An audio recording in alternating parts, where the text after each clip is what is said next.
수요 사경회에서 배우고 있는 성경 본문이 어디인지 아시나요? 기억하고 계신가요? 아직 룻기에서 못 벗어나신 분은 없으시죠? 지금 현재는 사무엘서를 진행하고 있습니다. 이 사무엘서가 역사서에서 굉장히 중요한 책입니다. 왜냐하면 여기서 나오는 이 약속들, 하나님의 약속들이 결국에는 이 하나님의 택하신 이스라엘 백성의 이 역사의 가장 근간이 되는 약속이기 때문입니다. 그래서 이 사무엘서가 말하고자 하는 주제를 한마디로 딱 정리하자면 결국에는 다윗 언약입니다. 다윗 언약. 그래서 이 사무엘서에서 하나님이 택하신 백성의 그 역사의 근간이 되는 약속이 바로 다윗 언약이라는 겁니다. 그렇기 때문에 이 다윗 언약이 지금 이제 2000년이 넘은 역사라고 해서 우리와 상관이 없는 역사다라고 생각하시면 안 됩니다. 왜냐하면 우리가 하나님의 백성이라면 반드시 이 다윗 언약을 올바르게 이해하고 있어야 합니다. 결국 하나님의 약속에 근거해서 하나님이 우리의 삶 속에서 역사하시고 우리의 믿음 또한 하나님의 말씀해 주신 약속에 근거하기 때문입니다. 그래서 이 사무엘서의 배경을 보면 사무엘서에서 가장 서론에 해당하는 이 부분이 어디인지 아십니까? 저번 주에 이제 사경회를 통해서 배웠었는데 바로 한나의 노래입니다. 이 한나의 노래가 사무엘상 1, 2절에 기록이 되어 있는데 이 한나의 노래가 바로 이 사무엘서 즉 다윗 언약을 이야기하는데 서론 역할을 한다라는 거예요. 그리고 사무엘하 21장, 사무엘하 21장하고 24장은 다윗의 노래를 기록하고 있거든요. 그래서 이 한나의 노래와 다윗의 노래가 양대 산맥이 되어 결국엔 무엇으로 직결이 되냐, 무엇을 얘기하고자 하는 거냐라고 한다면 바로 다윗 언약을 이야기하고 있다라는 겁니다. 그런 의미에서 우리가 잠깐 짧게 한나의 노래에 대해서 짚고 넘어가려고 합니다. 구체적인 의미와 그리고 이후에 이제 스토리는 이제 수요 사경회를 통해서 배우고 있기 때문에 궁금하시면 이 수요 사경회를 꼭 참석하시길 바랍니다. 한나의 노래를 간단하게 정리해 보자면 한나와 브닛나의 이 대립 구조입니다. 그래서 이 구조 안에는 한나는 하나님을 향해서 마음을 다해 기도를 드렸고 그리고 하나님은 이에 대한 응답하심으로써 이제 사무엘을 통해 이스라엘 왕정의 역사를 시작하셨습니다. 그래서 한나의 기도를 잠깐 보면은 사무엘상 2장 1, 2절을 보면은 한나는 이렇게 기도합니다. 한나가 기도하여 이르되 내 마음이 여호와로 말미암아 즐거워하며 내 뿔이 여호와로 말미암아 높아졌으며 내 입이 내 원수들을 향하여 크게 열렸으니 이는 내가 주의 구원으로 말미암아 기뻐함이니이다. 1절에서 봤을 때 계속해서 반복되는 것이 무엇이냐면은 몸으로 말미암아요. 그러니까 이 뜻은 지금 한나가 무엇을 중심으로 하나님께 기도를 드리고 있냐라면은 하나님을 중심으로 해서 기도를 드리고 있다라는 겁니다. 그리고 2절에도 보면 여호와와 같이 거룩하신 이가 없으시니 이는 주밖에 다른 이가 없고 우리 하나님 같은 반석도 없으십니다 라면서 하나님 중심적으로 기도를 드리고 있는 것을 볼 수 있습니다. 그리고 이 하나님 중심이라는 말은 3절에서 조금 더 구체적으로 나타나는데 3절을 보면 심히 교만한 말을 다시 하지 말 것이며 오만한 말을 너희 입에서 내지 말지어다. 여호와는 지식의 하나님이라 행동을 달아보시느니라 라고 고백합니다. 그러니까 교만과 겸손 그리고 오만한 사람을 언급하면서 하나님 중심으로 살아가는 자는 겸손한 자이고 하나님 중심으로 살아가지 않는 자는 오만하고 교만한 자라는 겁니다. 그리고 그 행동을 달아보시는 분이 바로 누구라는 거예요? 하나님이시라는 겁니다. 근데 이거 제가 왜 한나의 노래를 다윗 언약을 말하기 전에 왜 언급을 하냐면은 이 한나의 이러한 기도가 결국에는 이후에 나오는 스토리인 사무엘과 엘리의 대립 구도, 그리고 그 이후에 누가 나오죠? 사울과 다윗의 대립 구도에서 분명하게 이 한나의 기도가 적용이 되기 때문이에요. 사무엘서 배경 안에서 이제 한나의 노래를 언급한 이유는 이 한나의 노래 안에는 조건적인 성격이 있습니다. 즉 이 무슨 말이냐면은 사람이 어떻게 하느냐에 따라서 복을 받지 않는다라는 이 조건적인 성격이 지금 한나의 노래에서 나타나고 있다라는 겁니다. 하나님의 왕권을 인정하고 겸손하면 하나님의 그를 높이실 거고, 자신이 왕인 줄 알고 교만하면 하나님이 그를 낮추시면서 하나님의 그 통치를 드러내신다라는 겁니다. 이러한 관점으로 이스라엘 왕정 역사는 사무엘상 1장부터 31장까지 쭉 이어집니다.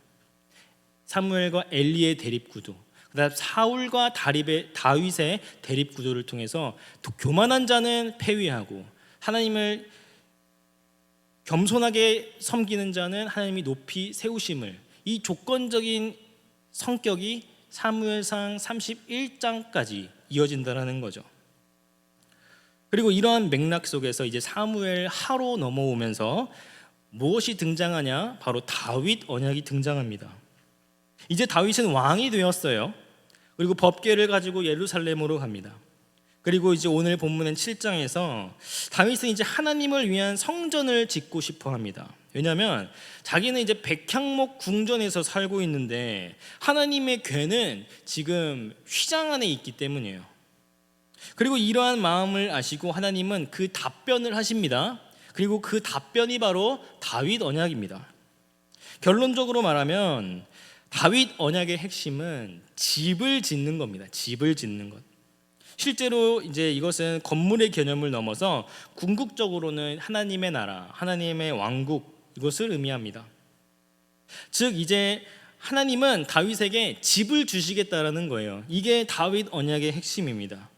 하나님이 다윗에게 주시겠다는 것은 뭐 건물의 집을 넘어서 2절에서도 보았듯 이제 다윗은 백향목 궁궐에서 살고 있기 때문에 집이 필요가 없습니다. 하나님이 주시겠다는 이 집은 다윗이 후손이 되어서 이제 다윗 왕조가 되어서 이 다윗 왕조가 이루어질 하나님의 나라, 하나님의 왕국을 말하는 것입니다. 그래서 다윗은 하나님의 집을 건축하게 됩니다. 이것은 이제 창세기 1장에서부터 우리가 살펴온 것과 같이 구원 역사가 향하고 있는 이 목표인 하나님의 나라와 연결이 되는 겁니다. 그리고 하나님의 나라를 하나님이 짓겠다라는 거죠. 그래서 이제 오늘 본문 7장 8절부터는 하나님의 이 답변에 대한 다윗 언약의 내용인데 세부적으로 8절부터 하나씩 좀 살펴보겠습니다. 다윗 언약은 5가지의 주제로 나타나 있습니다. 8절을 보면은 8절은 하나님의 통치권을 이제 약속하신다라는 겁니다. 그러므로 이제 내 종 다윗에게 이와 같이 말하라. 만군의 여호와께서 이와 같이 말씀하시기를 내가 너를 목장 곧 양을 따르는 데에서 데려다가 내 백성 이스라엘의 주권자로 삼고, 이제 하나님께서 다윗을 하나님의 백성인 이스라엘의 주권자로 삼겠다라는 겁니다. 이것은 이제 왕권과 통치권을 뜻하는 겁니다. 즉 이제 다윗 언약은 통치권, 왕권에 대한 이야기라는 것을 8절에서 확인할 수 있죠. 그리고 9절을 보면 이 다윗 언약은 모든 전쟁에서 이제 승리를 보장한다라는 것을 볼 수 있습니다. 9절을 보면 내가 가는 모든 곳에서 내가 너와 함께 있어 내 모든 원수를 내 앞에서 멸하였은즉이라고 나옵니다.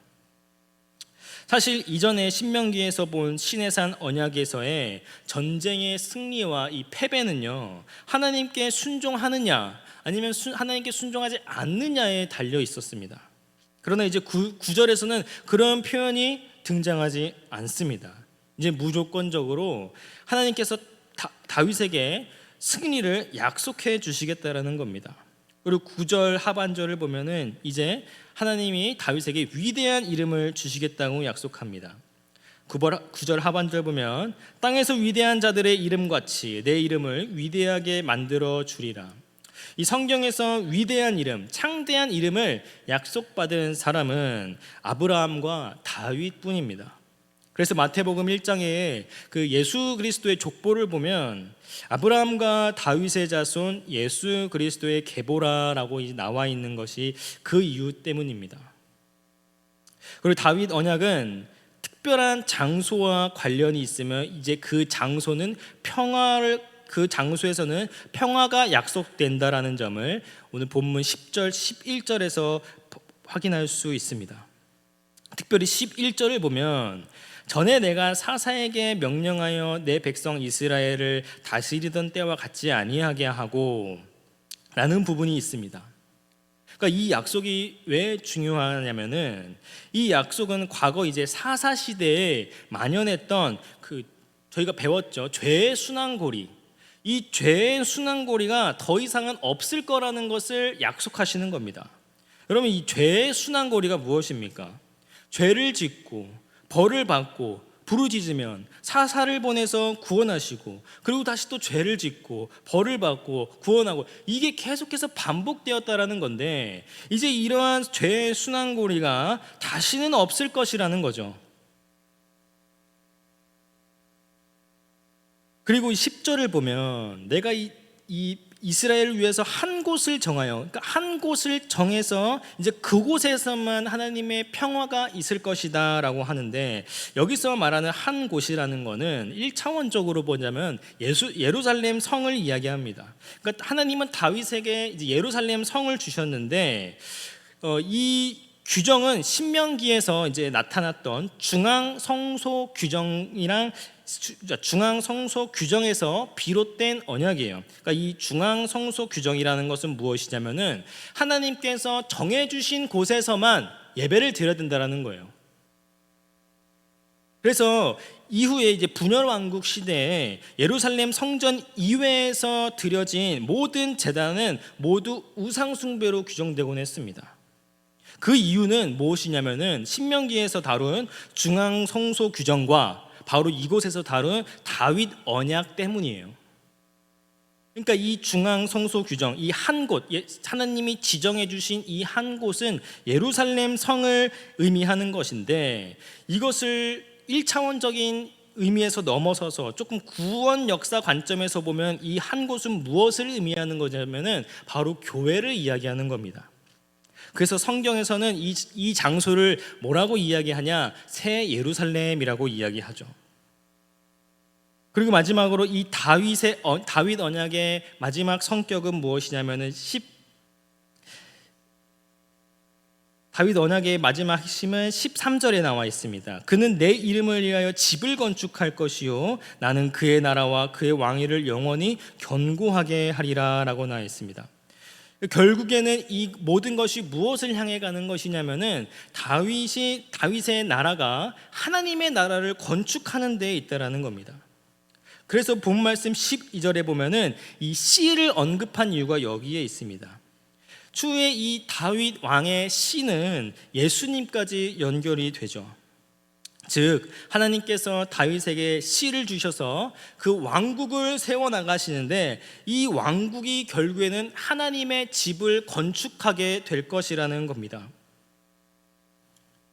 다윗의 씨라는 것은 1차원적으로 보면은 다윗이 죽고 이 예루살렘의 왕이 된 솔로몬을 의미하죠. 그러나 이것을 다시 한번 구원 역사 관점에서 보면 이 씨는 다윗의 후손으로 오는 예수 그리스도를 의미하는 것입니다. 결국에는 다윗의 후손이 건축하게 되는 하나님의 집이라는 것은 1차원적으로는 솔로몬이 그 하나님의 집을 건축을 함으로써 성취가 되었고, 궁극적으로는 구원 역사적으로는 예수 그리스도께서 오셔서 하나님의 집을, 하나님의 나라를 회복하시겠다라는 겁니다. 그리고 그 집이 어디입니까? 바로 교회라는 것입니다. 그래서 마지막 14절부터 16절까지의 말은 다윗 언약의 성격을 나타냅니다. 그래서 하나님이 다윗 언약에 대한 속성들을 8절부터 13절까지 쭉쭉쭉 나열을 했고 14절부터 16절까지는 이제 이 다윗 언약의 성격을 나타냅니다. 성격은 결론부터 말하자면 영원성과 무조건성입니다. 영원성과 무조건성. 그 근거를 함께 보겠습니다. 14절에 보면은 나는 그에게 아버지가 되고 그는 내게 아들이 되니리 하면서 부자 관계로 이제 아버지와 아들의 관계로 다윗과의 관계를 나타냅니다. 사실 이전에 이스라엘과 이 왕 사이를 표현하자면은 군신 관계였어요. 즉 하나님은 통치자였고 이스라엘의 왕은 하나님을 섬기는 자였습니다. 그래서 한나의 노래에서 언급된 것처럼 교만하면은 낮추시고 그리고 겸손하면 높이시는 것. 그러나 이제 다윗 언약에서는 이 관계가 군신 관계가 어떤 관계로 바뀌냐면은 부자 관계로 바뀌게 됩니다. 그래서 결코 버리지 않는 성격을 가지고 있다라는 거죠. 이것이 바로 영원성을 상징하는 겁니다. 그리고 14절 하반절 보면은 이제 징계에 대해서 나옵니다. 여기서 나오는 징계는 부정적인 의미는 아닙니다. 오히려 징계하심으로써 마치 아버지가 아들을 징계하듯이 양육하고 훈련시켜서 꼭 하나님의 나라를 이루시겠다라는 하나님의 의지를 담아냅니다. 이것도 영원성의 성격을 가지고 있는 거죠.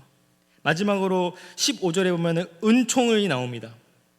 내 은총을 빼앗은 것처럼 그에게서 빼앗지 아니하리라. 여기서 나오는 은총은 성경에서는 인자와 인애라고 번역이 됩니다. 이것은 성실하신 사랑, 의지적인 사랑을 담고 있는 하나님의 성품을 담아내는 것이죠. 그래서 인자하신 하나님으로부터 반드시 다윗 언약이 성취된다라는 것을 의미하는 것입니다. 여기까지 얘기했을 때 다윗 언약 이게 무슨 말인가 싶죠. 되게 어렵게 느껴질 수도 있을 텐데 정리를 한번 해보겠습니다. 이 사무엘서의 서론은 무엇이라고요? 한나의 노래였어요. 그래서 한나의 노래를 시작으로 해서 이스라엘의 이 왕정 시대가 시작이 되었습니다. 그래서 이 한나의 노래의 특징을 보니까 하나님 중심적으로 노래를 함으로써 교만한 자는 낮추시고 오만한 자를 벌하시면서 행위를 달아보시는 하나님, 즉 조건적인 성격의 모습이 보였다라는 겁니다. 그래서 이후에 이 조건적인 성격을 적용해서 사무엘과 엘리 그리고 사울과 다윗에게 그대로 이 조건이 적용되었다라는 거예요. 그런데 이제 그 조건들이 다윗 언약을 통해서 완전히 달라진 거예요. 다윗의 후손은 교만하거나 잘못을 할지라도 이젠 더 이상 버리지 않겠다라는 겁니다. 다윗의 후손을 통해서 하나님의 집을 건축할 것이라는 이 하나님의 약속은 부자 관계 그리고 징계 그리고 은총을 통해서 꼭 이루어 가시겠다라는 겁니다. 그래서 다윗 언약에서 가장 중요한 것은 영원성과 그리고 무조건성이라는 거예요. 그러나 우리가 여기서 반드시 짚고 넘어갈 것이 있습니다. 그렇다 할지라도 이 조건성이, 그러니까 한나의 노래에서 나왔던 이 조건성이 완전히 폐지된 것은 아닙니다. 이 말이 무슨 말이냐면 결국에는 사무엘서의 스토리를 보면은 처음부터 끝까지 마지막엔 다윗이 노래하고 처음에는 한나의 노래를 통해서 결국에는 무엇을 이야기하고자 하는 것이냐면은 다윗의 노래 안에는 이 조건성과 무조건성이 조화롭게 섞여 있다라는 겁니다. 이것의 대표적인 예를 들어보겠습니다. 이제 다윗 언약이 이루어지고 나서 11장, 12장에 들어가면은 어떤 이야기가 나오면 밧세바 사건이 나옵니다. 다윗의 밧세바 사건은 앞서 사울이 폐위를 당하게 된 죄악에 비하면은 굉장히 극악무도한 사건이에요. 결국 나단이 다윗의 범죄 사실을 폭로했을 때 하나님은 물론 다윗의 왕위를 폐위하지 않았지만 징계는 존재했다라는 겁니다. 여기까지만 보면은 과연 이 다윗에게 징계 내렸던 하나님의 은혜가 과연 무조건성인가 아니면 조건적인가라는 혼란을 겪게 합니다. 그러나 결론적으로 말하자면 이 모든 것들은 다 하나님의 무조건적인 은혜에 속합니다. 여기서 하나님이 주시는 징계는 아까 우리가 14절 하반절에서 확인했던 것처럼 무조건적인 은혜에 속하는 것이기 때문입니다. 그래서 이 다윗이 밧세바 사건을 일으켰음에도 불구하고 하나님이 패위하지 않고, 그리고 다윗을 버리지 않는 것은 하나님의 놀라우신 의지와 은혜에서 비롯되는 것이란 말이죠. 물론 징계로 아이를 데려가신 일은 다윗에게도 너무나도 큰 아픔이었지만 그 사건은 다윗을 완전히 꺾고 회복시키는 하나님의 징계였고, 동시에 포기하지 않는 사랑의 표현이었습니다. 그리고 다윗은 이 이후에 하나님 앞에 회개하죠. 13절 사무엘하 12장 13절에서 다윗은 이 무조건적인 은혜를 입고 회개합니다. 이 고백은 단순한 반성이 아니라 한나의 노래처럼 하나님의 공의와 통치를 인정하면서 순종하려고 하는 태도를 담은 고백이었어요. 그래서 이 회개는 결국에는 조건적인 신앙을 반영한 반응이라고 볼 수 있습니다. 그러니까 정리하자면 이 밧세바 사건을 통해서 하나님은 다윗에게 무조건적인 은혜를 베푸셨습니다. 그리고 다윗이 이 무조건적인 은혜에 반응한 합당한 태도는 조건적이었다라는 거예요. 따라서 이 언약이 지향하는 것은 무엇이냐면은, 하나님은 우리에게 무조건적인 은혜를 베푸셨지만 그렇다고 해서 우리가 무조건적인 은혜만 기억하고 있을 것이 아니라 하나님이 우리에게 주신 조건들이 당연하게 합당한 반응으로 나타난다라는 거예요. 이런 의미에서 한나의 노래에서 나왔던 이 조건적인 은혜의 언약들이 잊혀지지 않고 우리의 삶의 태도로 나타난다라는 거죠. 그래서 이것이 사무엘서에서 조화롭게 융화되어 나타난다라는 것입니다. 말씀을 맺겠습니다. 사무엘서는 다윗 언약의 이야기입니다. 이 이야기는 한나의 노래로 시작되었습니다. 그리고 이 노래는 하나님 중심의 신앙을 강조하면서 조건적인 은혜를 강조합니다. 그래서 이것들은 사사시대부터 계속 이어져 온 조건적인 은혜에 대한 맥락이었어요. 그러나 이제 다윗이 하나님의 집을 짓겠다고 하면서 그 소망을 품었을 때 하나님은 다윗에게 이제 다윗 언약을 주심으로써, 무조건적인 은혜를 주심으로써 이제 그 하나님의 나라를 지으시겠다라고 다윗 언약을 주셨습니다. 그리고 그 왕조를 통해 하나님의 나라가 세워질 것입니다. 근데 이 언약을 통해서 다윗이 죄를 짓고 넘어지더라도 결코 철회하지 않고, 징계를 통해서라도 반드시 그 하나님의 나라를 이루실 것이라는 하나님의 영원하신 사랑과 이 은혜가 절대 무너지지 않는다라는 것이죠.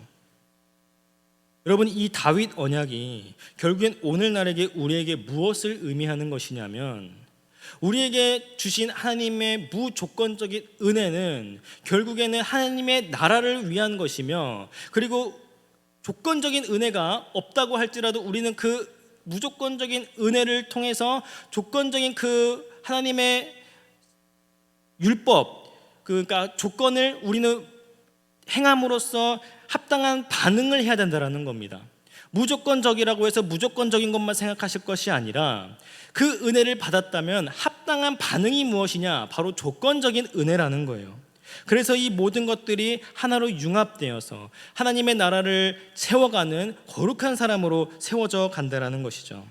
따라서 하나님이 주시는 은혜를 온전히 기억하고 그의 합당한 삶으로 나아가서 우리의 삶을 통치하시고 평화를 주시고 승리를 주시는 은혜를 온전히 누리는 귀한 성도님들 되기를 소망합니다.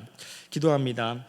하나님, 이 다윗 언약을 통하여서 우리에게 무조건적인 은혜를 주시고, 그런 상황 속에서 우리가 죄를 짓고 넘어질 때마다 하나님이 계속해서 통치하시고 우리에게 평화를 주시고 우리를 징계하심으로써 하나님의 나라를, 하나님의 왕국을 세워나가는 자로 세워주심을 기억합니다.